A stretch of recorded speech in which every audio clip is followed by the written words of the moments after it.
In this video, I'm going to show you how to prepare paper for your mixed media projects, and you won't believe how simple it is to take a simple sheet of white paper and turn it into a vibrant canvas for your artwork. Mixed media is simply the process of combining drawing and painting materials in an art piece in a very unique way.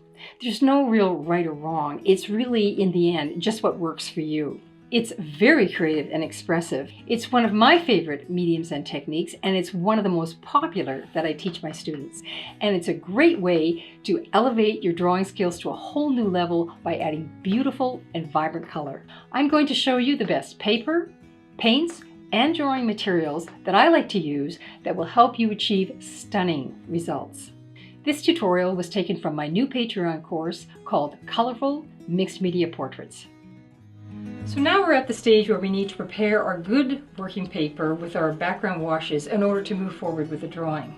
So let's take a look at all the materials that I have here. To do that, I've got my working board right here, which I'm going to attach my paper to in order to do my washes. This is our good working paper that we're going to be working on, and this is Arches 300-pound hot pressed watercolor paper.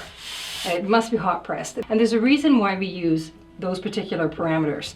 300-pound, I found, it's a wonderful paper. You can see that it's like a cardboard. It's very thick, it's very durable. This stuff you can drive a truck on it.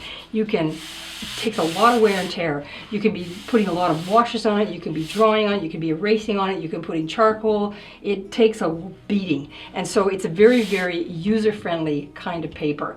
Some other papers are not. They disintegrate, they shred, they can't handle too much. So this paper is really, really great. Also, the fact that it's hot pressed. And hot pressed means that it's got a very smooth surface. A lot of watercolor paper has a very pebbly surface, and we don't want that. We do not want the texture. We want the smoothness in order to get the kind of drawing that we're looking for. And also the 300-pound, because we're going to be putting a lot of multiple washes on the background. And this is the kind of thing that we're going to be doing on it. So you can see that I've got a lot of bright colors in the background. I've got multiple washes, then of course I do my drawing over top. And in order to do that, we need to be laying layers and layers and layers of color on top of each other. And if the paper is not thick enough, it just can't handle it. And it's very, very difficult to work on. The paper will get very weavy and it's just not good. So that's what we're going to do. So you can see, you can put any kind of wash on it, whatever you want, any color, any configuration, any kind of idea that you've got. And then from there, we're going to build the drawing up on top of it. I've got buckets of clean water here, which I'm going to be using in order to do my washes. I have a brush. This is a dollar store paintbrush. And I use one particular brush just to do the wet washes on this paper so that it always remains really clean water. I've got my acrylic paints here. I've got a couple of white ceramic bowls here that I just bought at the dollar store. I bought them white so that I can see the color that I'm mixing. It's not going to interfere with any kind of pattern or color that's on the bowl. And I need a bowl because I need to create kind of a soupy mixture, and enough paint to be able to do these washes, and a little palette just isn't going to work. And I've also got a couple of clean buckets of water over here. These are for mixing my colors of each, so I've got a couple there.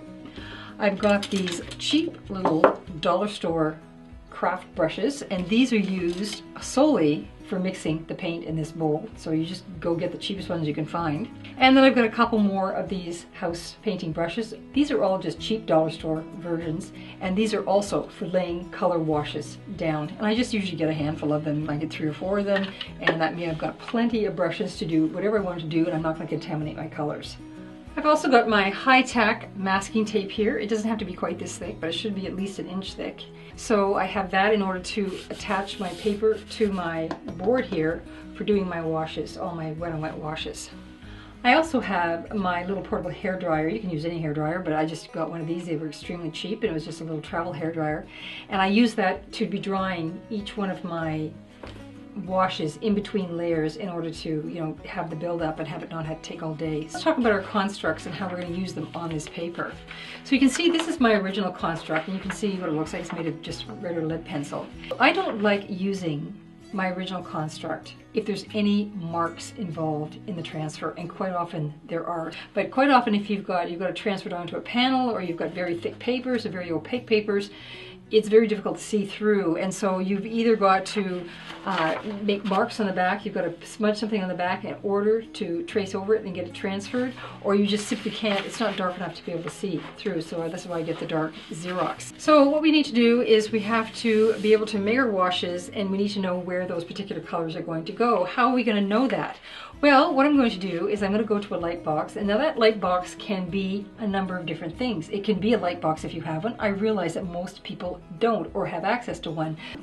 And you can just simply put your paper up on the window, put this construct underneath, put the paper on top so that you can see underneath. And what we need to do is basically just make a few little landmark points throughout this drawing to indicate different patches and where boundaries are, so that I know that over here on this particular piece I'm going to take and make a big orange wash over here. I'm probably going to put some orange in here, and I'm definitely going to put some orange in her face, but then I'm going to need to take a paper towel and I'm going to have to sponge a little bit of it out here and here where I want it white, and then I'm going to have this big bluey swath over here.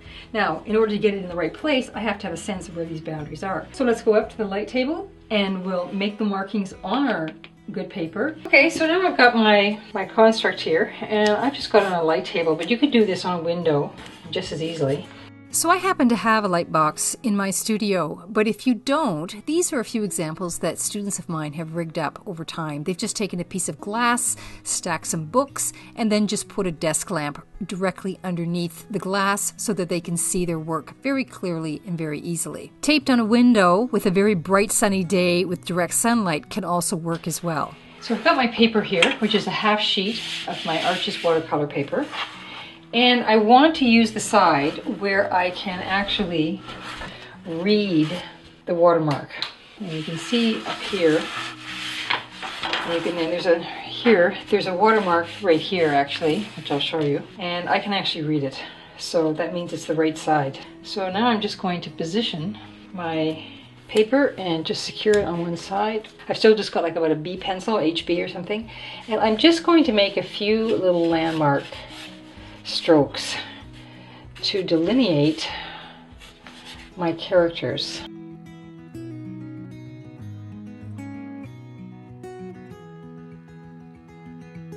That's about it. I just had some little boundary marks to show where my image is, so that when I'm beginning to color my paper, I know exactly where things are going to go.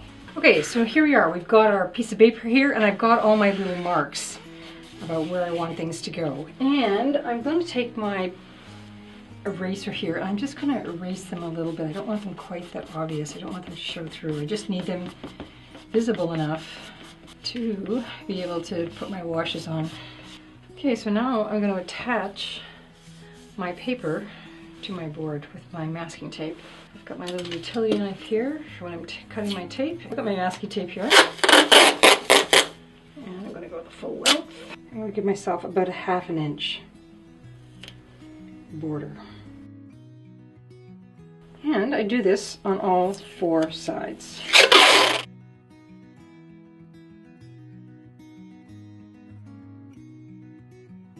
Okay, so I've got all my sides taped down, and now we're ready to go. So what we do is we begin from the palest to the darkest, and we build it up in layers. Now I've got my reference material sitting on a laptop in front of me. You can do it on a tablet, a phone, whatever, or just a printout if you want. But just have your reference as to where you want your colors to go. So I'm going to start with a cad yellow here, and so I can keep my colors nice and bright. I've got some yellow ochre here. And I want it to be, I want a bit of an orangey tone, so I'm going to take some magenta here and work with that.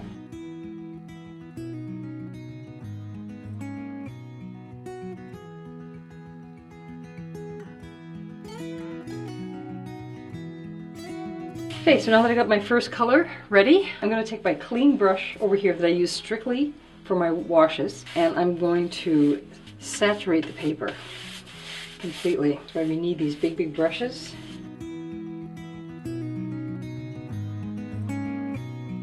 So I will have a brush here. I'm going to basically orange and blue, so I'll have an orangey brush and I'll have a blue brush over here. And I'm going to go into my, and do a little tester. That looks pretty good.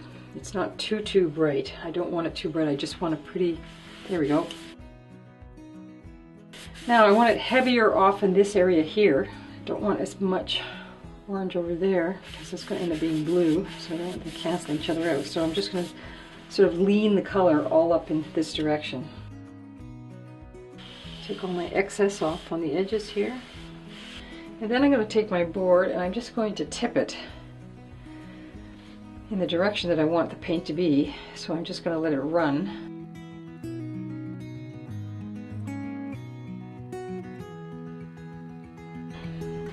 And also, she's got a lot of white in her face here, so I'm going to take some of that off there, and the white in the dog's face and chest. Okay. That's why we mark those areas. Then I'm going to go back in with my hair dryer and just dry it with air and put it on high heat.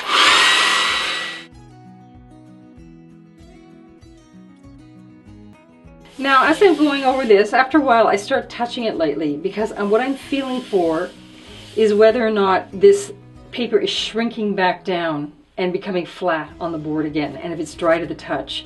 You don't want to touch it too quickly because you'll end up pulling up your paint, but as it begins to dry, touch it just very lightly and then begin to feel it, and when it's bone dry, it is absolutely flat back down on the paper. You're looking for it to become absolutely dry again. Otherwise, when you put your next layer of paint down, you'll pull up the previous layer, so you need it absolutely dry. So I'm just going to keep going here until it feels bone dry and absolutely flat to the touch. First color, my soft pale peachy orange color. So now I'm going to put the next layer, and I'm going to put another layer of the orange. I'm going to build it up.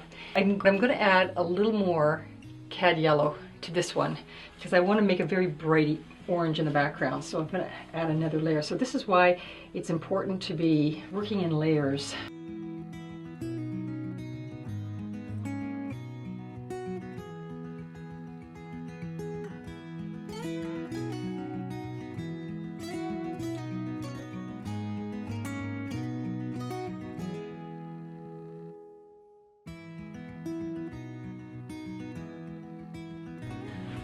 Okay, so now that I've got some orange on, I'm going to put my first layer of blue. I want to sort of see how things are balancing out first, and then I'll just keep building up the two of them simultaneously. So I'm going to figure out some kind of a blue, and I'm looking at this, and I'm thinking it's probably like this cerulean blue.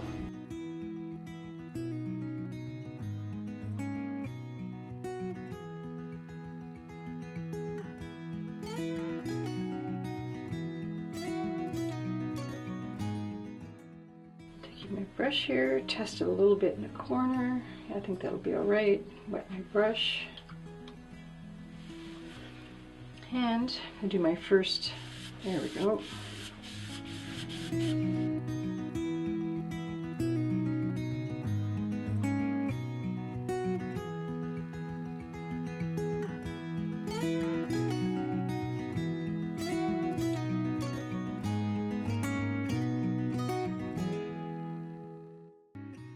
Okay, so this one is nice and dry now, same thing.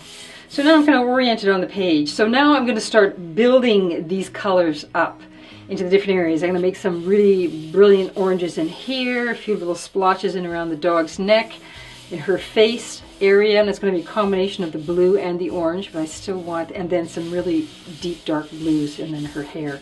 But certainly some deep dark blues up in here. So now I'm going to do another layer of orange.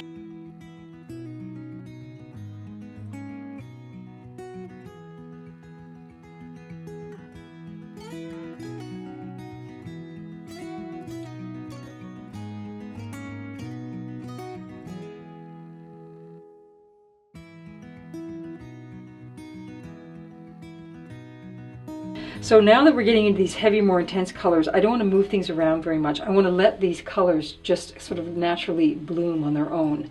So I'm just going to leave it sit for a few minutes. I'm not going to take the hairdryer to it right away because if I do, the push of the air is going to move all this color around. Okay, so I've let this bloom. It's starting to sink into the paper. Now I'm going to go in there with my hairdryer and then I'm going to dry it down. Okay, so now I see this orange, and I still like to bump this up a little bit more with a little more brightness. So I got rid of some of my paint in here, and I'm still going to just keep adding the cad yellow.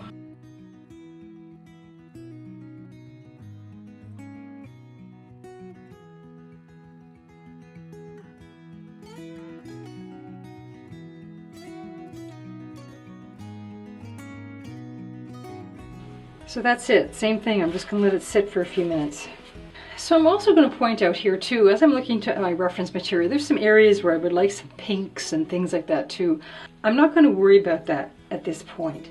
This is not a watercolor painting, it's a drawing with mixed media, okay? The background serves as kind of a nebulous sort of backdrop for the drawing to emerge. It's not, you're not trying to get all the little details in here. And don't worry if things kind of, you know, bleed over into other areas. It's fine. It'll get covered up by the pencil when you're working with it. But what you want to make sure is that you're getting the right kind of emotional feel to the thing. So my pinks and things like that, I'm not going to worry about them here. I'll put that in with chalk and pencil crayon. And the same thing with some of the blues, I'll be able to put those in as well. I'm mostly worried about my vibrant color in the back of this, but I keep thinking I might go back in and put some pure cad yellow in this area. I just want it to pop, maybe just a little bit more. Now I'm just going to go in and I'm just going to dry it all and keep going. So now I'm going to get in here and dry this, and I'm noticing that the paper is beginning to buckle like this, and it's creating a little valley here with the paint. Also, this is what I was saying, if we didn't have this tape right now, this paper would be impossible to work with. It would just be all this weavy, weird stuff that you wouldn't be able to control at all. And if you had thinner paper, you wouldn't be able to control. It would be really big ridges. So this is why this kind of paper, the 300 arches, plus the fact that you've taped it well and you're using the hairdryer, allows you to actually, you know, do the kind of work that we're doing here. Okay, so now I'm going to get in there and I'm going to build up my blues. And I also think I'm going to go back in for one last time and put in some very bright cad yellow in here.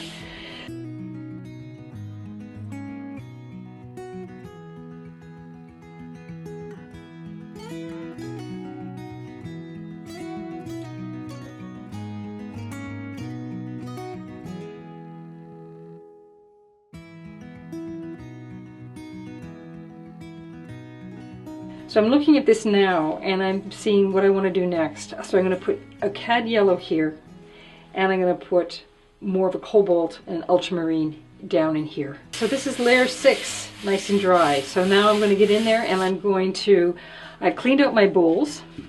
I'm back to 2 very white clean bowls because I don't want to keep mixing these because it's just going to be more of the same. So I want to make sure that I'm putting like kind of a pure yellow and then more of a darker blue down here.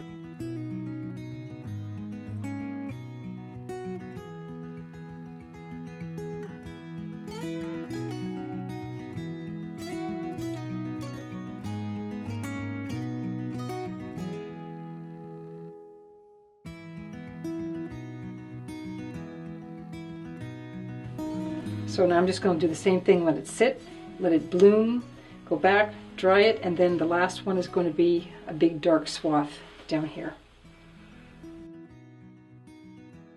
Okay, so now here's my layer number 7, and I'm really happy with this. It's popped it up and given it another few nuances there. It's kind of the look I was hoping to get. So this side is all completely done now. I'm fine with this. And now I just want to bump up the blues, mostly just down in this corner, down here. A little bit here, but mostly just down there.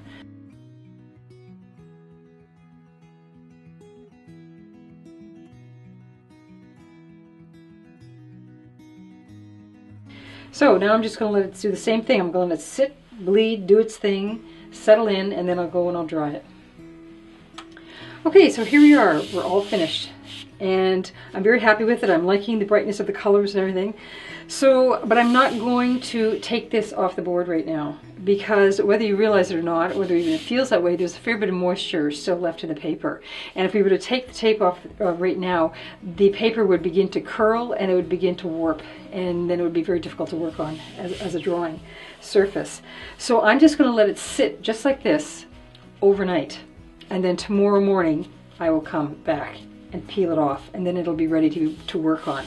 Now it's time to remove our tape, and the trick to this is not to rip it away willy-nilly. Take each layer and simply pull it carefully away from the corner and pull the tape slowly away from the paper. Don't just rip it straight off. Sometimes little bits of the tackiness will catch the paper or little fibers, and it can create a tear that can sometimes go right into your painted space and leave a tear in your paper. So pull the tape away, slowly peeling it away from the center of your paper, and just do it layer upon layer until finally you've removed all the tape. So there's our finished paper. Beautiful, smooth, and flat. And you can see when I tilt it up that it's nice and flat, creating an even, smooth surface to draw on. And now we're ready for our transfer.